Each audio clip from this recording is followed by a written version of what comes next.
सुशील के कमरे में बाहर खड़े हुए गार्ड्स आज उसके नेचर को देखकर बहुत ही आराम से वहां खड़े हुए थे।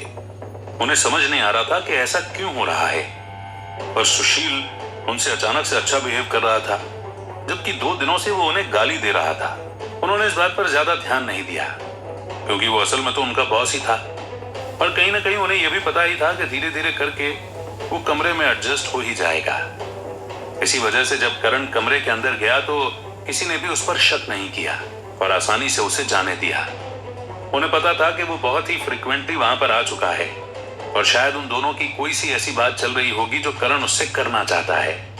2 दिन से जब जब भी वो बात कर रहे थे तब उन्हें कमरे के अंदर से हल्की आवाज आ रही थी, लेकिन आज वहां का माहौल बहुत ही शांत था, जैसे कि वो दोनों कुछ बात कर ही नहीं रहे हैं। उन गार्ड्स को इसे देखकर भी कुछ समझ नहीं आ रहा था, लेकिन कोई भी उस पर सवाल भी नहीं उठा रहा था, क्योंकि वो सुशील के नेचर से बहुत ही अच्छा फील कर रहे थे और कहीं ना कहीं उसका इम्पैक्ट उन पर हो रहा था। उन्हें पता था कि अगर उन्हें आवाज नहीं आ रही है तो शायद उनके कान खराब हो गए होंगे या फिर वो दोनों इतनी धीरे बात कर रहे होंगे कि कुछ भी आवाज आना पॉसिबल नहीं हो पा रहा होगा। वो बस यही सोचकर खड़े हुए थे कि तभी कमरे पर नॉक हुआ और उस गार्ड ने स्माइल करते हुए गेट खोला। गेट खोलकर उन्होंने जब उस तरफ देखा तो उनकी आंखें चौड़ी हो गईं। उन्होंने देखा कि करण के हाथों में बहुत सारे कट लगे हुए हैं, जहां से खून लगातार गिरता जा रहा है, और ऐसा ही एक कट उसकी गर्दन पर भी लगा है, जहां से खून रिसकर उसके शर्ट के अंदर जा रहा है।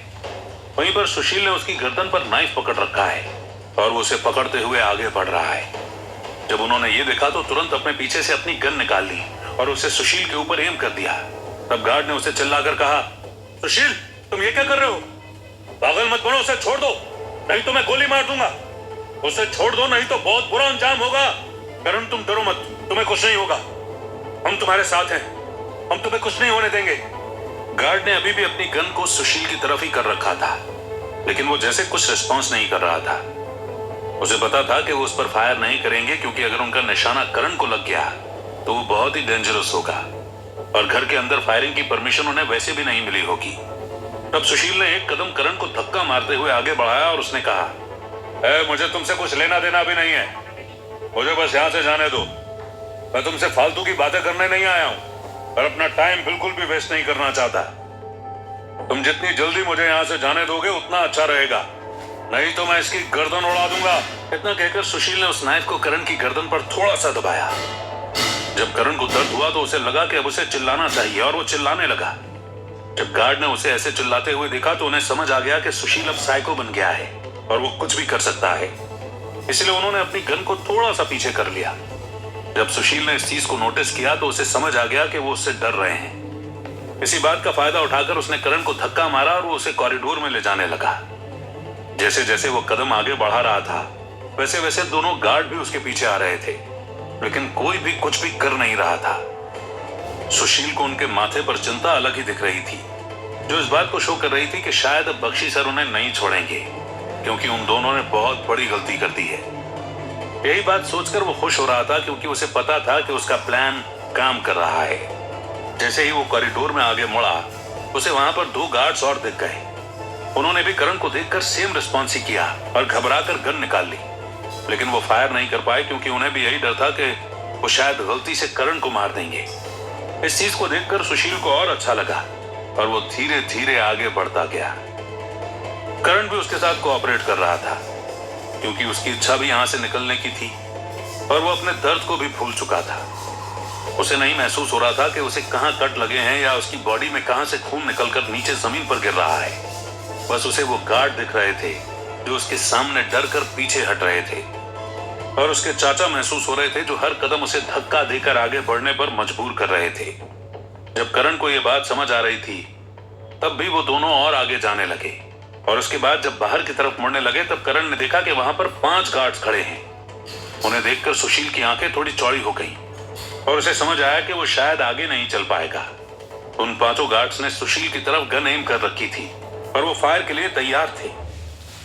जैसे जैसे सुशील आगे बढ़ रहा था वैसे वैसे वो डर नहीं रहे थे, और तब सुशील को समझ आ गया था कि वो उससे डरने वाले नहीं हैं। वो इस चीज को लेकर डिटरमाइंड थे कि अगर जरूरत पड़ी तो वो सुशील को गोली भी मार देंगे और उनका निशाना सही जगह लग भी जाएगा। जब सुशील को यह समझ आया तो उसके हाथ थोड़े कांपने लगे और उसके अंदर डर भराने लगा। लेकिन फिर उसने सोचा कि उसके पास ये एक ही मौका है जिसे वो खो नहीं सकता है। इसलिए उसने करण पर ग्रिप थोड़ी सी और टाइट कर ली और वो उसी तरह बिना डरते हुए आगे बढ़ने लगा। उसके आगे 5 गार्ड्स खड़े हुए थे और पीछे वही सारे गार्ड्स थे जो अब तक उसके पीछे चलते हुए आए थे। धीरे धीरे करके वो उन दोनों के बीच में एक सैंडविच की तरह फंस गया था और आसपास सारे गार्ड्स ने उसे घेर लिया था। सबको यही लग रहा था कि अब सुशील को यहां से मजबूर होकर करण को छोड़ना ही पड़ेगा, लेकिन सुशील ऐसा नहीं कर रहा था। वो उस चीज को किसी मूवी के सीन की तरह इमेजिन कर रहा था जहां पर अचानक उसके अंदर एक ऐसी पावर आ जाएगी और वो उन सब लोगों से एक साथ लड़ते हुए यहां से निकल जाएगा। वो फेल नहीं होना चाहता था और वो ये बात अपने मन में बहुत अच्छे से सोच चुका था कि चाहे कुछ भी हो उसे यहां से बाहर निकलना ही है। तब वो ऐसा ही खड़ा रहा और उसने चिल्लाकर कहा, क्या तुम लोगों को समझ नहीं आता कि तुमने अगर मेरे रास्ते में आने की जरा सी भी कोशिश की तो मैं इसकी गर्दन उड़ा दूंगा। तुम देख ही सकते हो कि मैंने इसे कितने कट लगा दिए हैं और इसके शरीर में से कितना खून निकल रहा है। धीरे धीरे करके मैं और भी कट लगा सकता हूं और अगर तुमने एक भी कदम आगे बढ़ाया तो इसकी हालत बहुत ही खराब हो जाएगी। तुम फिर कुछ भी करने के लायक नहीं रहोगे। मुझे पता है कि तुम लोगों को अब ये लग रहा होगा कि तुम जीत गए, लेकिन ये इतना आसान नहीं है क्योंकि मैं अभी भी इसकी गर्दन पर चाकू रखकर खड़ा हुआ हूं। किसी ने भी अगर होशियारी दिखाई तो उसका अंजाम बहुत बुरा होगा और तुम जानते हो कि अगर वैसा हुआ तो बख्शी सर तुम्हारी क्या हालत करेंगे। सब जानते हैं कि किसकी क्या हालत होगी, लेकिन शायद तुम्हें ही पता नहीं है। सुशील को यह आवाज अपने लेफ्ट साइड से आई और उसे पता चल गया कि ये उसके पापा ने कहा है। तब उसने पलटकर उस तरफ देखा तो उसे दिखा कि वहां से बख्शी सर आ रहे थे और उनके पीछे 2 गार्ड थे जिन्होंने अपनी गन सुशील की तरफ ही कर रखी थी। बख्शी सर के चेहरे के एक्सप्रेशन बहुत ही रिलैक्स लग रहे थे और ऐसा लग रहा था जैसे उन्हें इस चीज से फर्क ही नहीं पड़ रहा है कि सुशील ने करण की गर्दन पर चाकू रख रखा है। फिर वो वहां आए और उन दोनों को देखने लगे और तब उन्होंने कहा, क्या हरकत है ये सुशील? वो तुम्हारा भतीजा है। तुम एक बार सोचो तो सही कि तुम क्या कर रहे हो। अगर तुमने थोड़ी सी भी बेवकूफी की तो वो मर सकता है। तुम इस बारे में थोड़ा शांत दिमाग से सोचोगे? शांत दिमाग से सोचने का टाइम नहीं है पापा। मुझे बस यहाँ से बाहर निकल जाने दो और फिर आप जो कहेंगे मैं वो सब करने के लिए तैयार हूँ, लेकिन जब तक आप मुझे बाहर नहीं जाने दोगे तब तक मैं करण को नहीं छोड़ूंगा। मैं अगर उसे मारना चाहूंगा तो मार भी दूंगा और मुझे इससे कोई फर्क नहीं पड़ेगा। मुझे बस यहाँ से बाहर निकलना है और इसके लिए मैं हर कीमत चुकाने को तैयार हूँ। आप बस अपने गार्ड से कह दीजिए कि वो अपनी गन्स नीचे कर लें और मुझे यहाँ से जाने दें, वरना चीजें बिगड़ जाएंगी और आप संभाल भी नहीं पाएंगे। जब सुशील ने अपनी बात कही तो बख्शी सर को समझ आ रहा था कि उसकी आवाज में बहुत ही गुस्सा है और वो हर चीज करने को तैयार है। उसे जैसे एक सनक चढ़ी हुई थी कि उसे यहाँ से बाहर जाना है और बख्शी सर को पता था कि वो बाहर जाकर क्या करने वाला है, लेकिन उन्हें डर था कि वो सुशील को भी खो देंगे, इसलिए वो उसे यहाँ से बाहर नहीं जाने देना चाहते थे। और तब उन्होंने उसे कहा, तुम फालतू की बातें मत करो सुशील।